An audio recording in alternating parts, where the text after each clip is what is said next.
Hello everybody, welcome to the next lecture. तो चलिए guys, अब हम एक एक करके अपने इन दो डेटा स्ट्रक्चर्स के बारे में हैंड्स ऑन तरीके से समझने की कोशिश करते हैं और फिर वहाँ से धीरे धीरे हम फंक्शंस पे भी आएंगे। ओके, तो सबसे पहले हम डेटा फ्रेम के बारे में जानने की कोशिश करते हैं कि ये डेटा फ्रेम, डेटा स्ट्रक्चर क्या होता है, कैसे बनता है। ठीक है, लेकिन गाइस आपको पता है कि क्योंकि अब हम पैंडाज लाइब्रेरी की चीज़ों से डील करने जा रहे हैं, तो आपको अपनी पाइथन कोड में सबसे पहले ये स्टेटमेंट लिखना पड़ेगा, import pandas as PD, right, shift enter. और गाइस ये करते ही आपकी इस कोडिंग फाइल में, यानी कि जिसमें भी अब आप ये कोड लिख रहे हो, उसके अंदर पैंडाज लाइब्रेरी की सारी चीज़ें इंपोर्ट हो चुकी हैं। यानी कि अब आप पैंडाज लाइब्रेरी की सारी चीज़ें अपने इस कोड में नॉर्मल पाइथन प्रोग्रामिंग के साथ यूज़ कर सकते हैं। ठीक है, और इनफैक्ट अभी आपको इसका एक बहुत ही अच्छा एग्जांपल भी दिखने वाला है। ठीक है, तो गाइज हम एक छोटा सा डाटा ले रहे हैं। ठीक है, मान लीजिए हमने एक डाटा लिया। ठीक है, और गाइज ये डाटा कैसा है मैं आपको भी दिखाता हूँ। ठीक है, ये एक डिक्शनरी है बेसिकली गाइज, और इस डिक्शनरी में मैंने नेम दे दिया। ठीक है, और नेम इज द की, और वैल्यू क्या है गाइज, वैल्यू है जॉन। ओके, उसके बाद जेन, उसके बाद माइक, और उसके बाद केट। ओके, और ये हमारा एक की वैल्यू पेयर हो गया गाइस। अब दूसरा की वैल्यू पेयर क्या है, एज। ठीक है, अगेन सेम 25, 30, 35 एंड 40। ठीक है गाइस, और उसके बाद कंट्री। ठीक है, तो हमने एक और की वैल्यू पेयर बनाया गाइस कंट्री के नाम से, कंट्री। और कंट्री के आगे भी हमने एक list they the, USA, Canada, UK and Australia.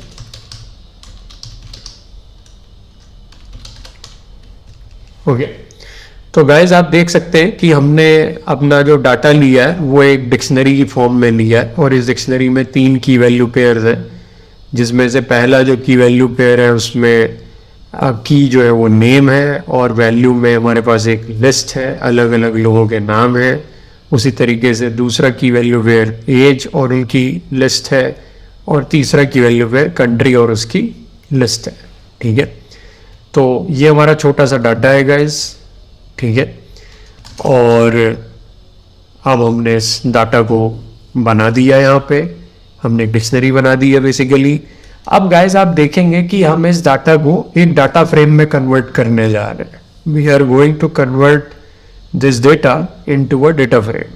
Okay, तो हम कुछ ऐसा लिखेंगे गाइस, और ये चीज़ जो मैं अभी लिखने जा रहा हूँ ये कंसिस्टेंट है।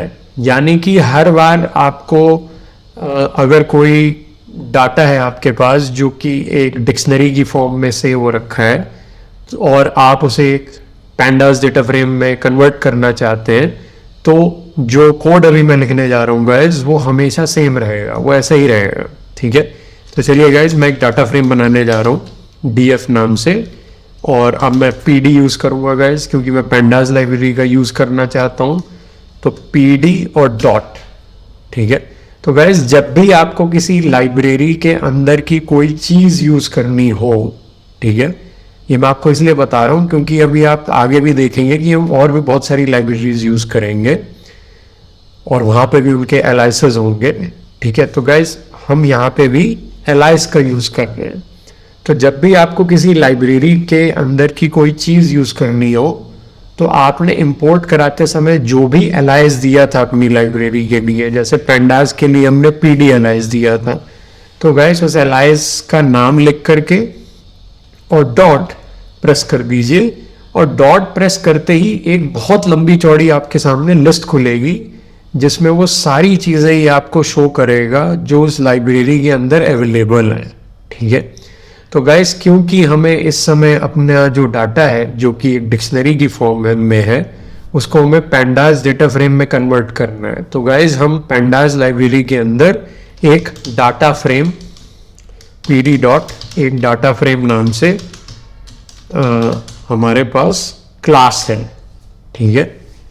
ओके, हमारे पास डाटा फ्रेम नाम से एक क्लास है। आपको याद होगा जिस तरीके से हमारे पास लिस्ट क्लास हुआ करती थी, डिक्ट क्लास हुआ करती थी, टपल क्लास हुआ करती थी, सेट क्लास हुआ करती थी, ठीक उसी तरीके से गाइस हमारे पास pandas लाइब्रेरी के अंदर डाटा फ्रेम नाम से एक क्लास है, ठीक है।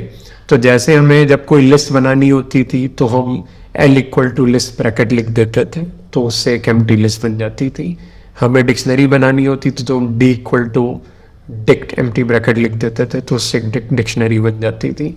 आप यहाँ पे देखिएगा इस तरीका ऑलमोस्ट सिमिलर ही है, बस फर्क इतना है कि ये जो डाटा फ्रेम क्लास है ये pandas लाइब्रेरी के अंदर है, तो इसीलिए हम वहाँ पे pd डॉट डेटा फ्रेम लिख रहे हैं।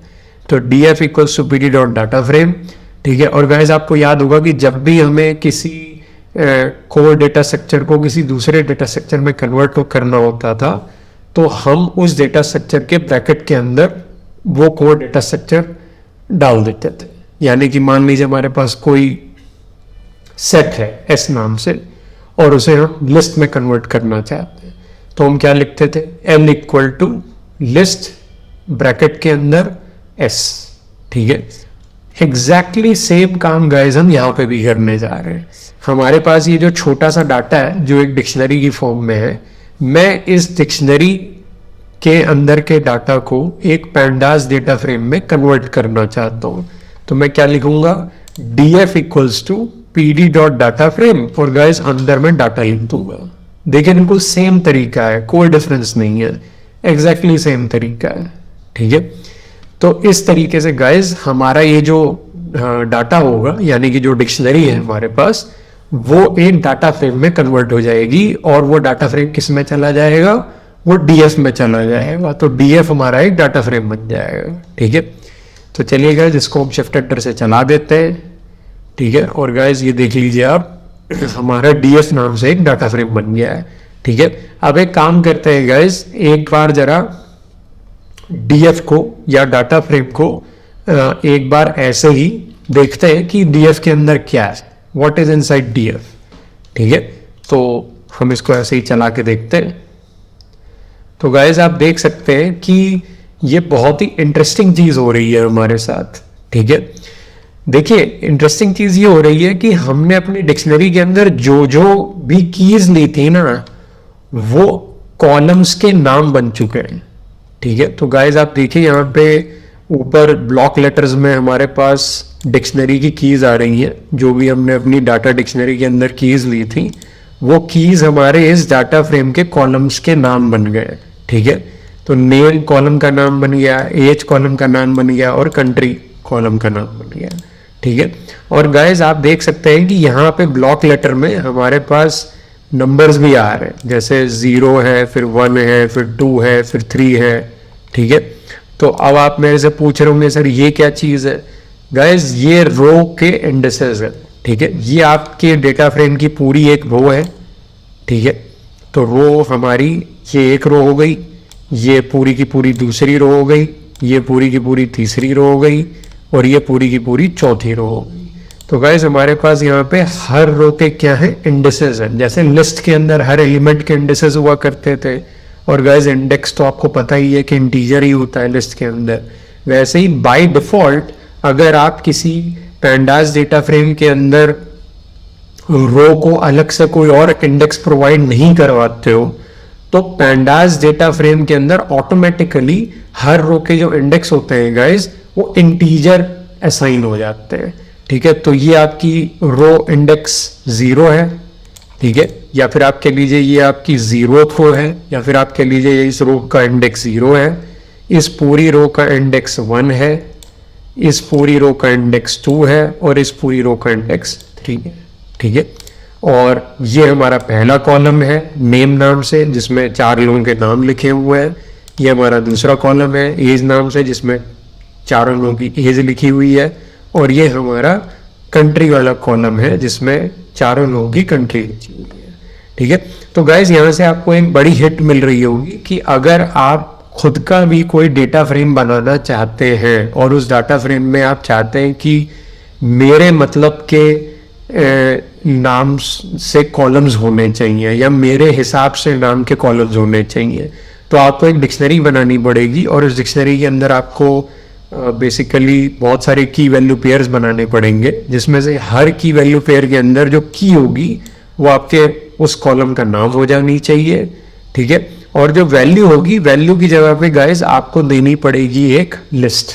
ठीक है, और उस लिस्ट में आप जितने भी एलिमेंट्स रखेंगे वो सारे एलिमेंट्स उस स्पेसिफिक कॉलम के सारे एलिमेंट्स बन जाएंगे आपके पेंडास डेटा फ्रेम के। जैसे गाइस आप देख सकते हैं कि नेम कॉलम के अंदर जो 4 एलिमेंट्स आ रहे हैं वो आ रहे हैं जॉन, जेन, माइक और केट, और गाइस यही 4 नाम आपने इस लिस्ट के अंदर दिए थे। ठीक है, तो बहुत ही सिंपल सा कॉन्सेप्ट है, कोई रॉकेट साइंस नहीं है। ठीक है, और ये है गाइस हमारा डाटा फ्रेम।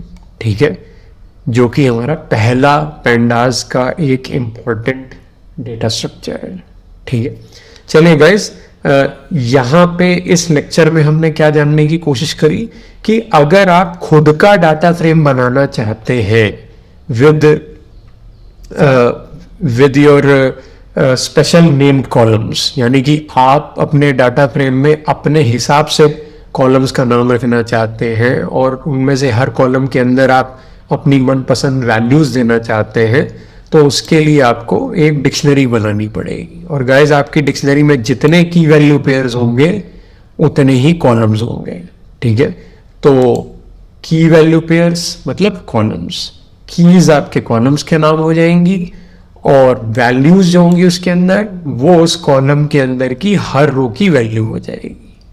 ठीक है, और बाय डिफॉल्ट किसी भी पेंडास डेटा फ्रेम में अगर आप अलग से रो को कोई अपना मन पसंदीदा इंडेक्स नहीं प्रोवाइड करवाते हैं तो पेंडास डेटा फ्रेम ऑटोमेटिकली हर रो का इंडेक्स एक इंटीजर वैल्यू ले लेता है स्टार्टिंग फ्रॉम 0 इंडेक्स। ओके, तो अभी बहुत सारी चीजें गाइस हमें डेटा फ्रेम को लेकर के आगे देखने को मिलेगी कि आप अपनी मन पसंदीदा रो का इंडेक्स कैसे प्रोवाइड करा सकते हैं, कॉलम्स के नाम को कैसे चेंज कर सकते हैं, और ऐसी बहुत सारी चीजें हैं गाइस। और इनके लिए हमारे पास क्या है, ऑलरेडी इस लाइब्रेरी के अंदर pre defined built in functions हैं जिनके थ्रू हम ये सारे काम कर सकते हैं। Okay, that's it for this lecture guys, thank you.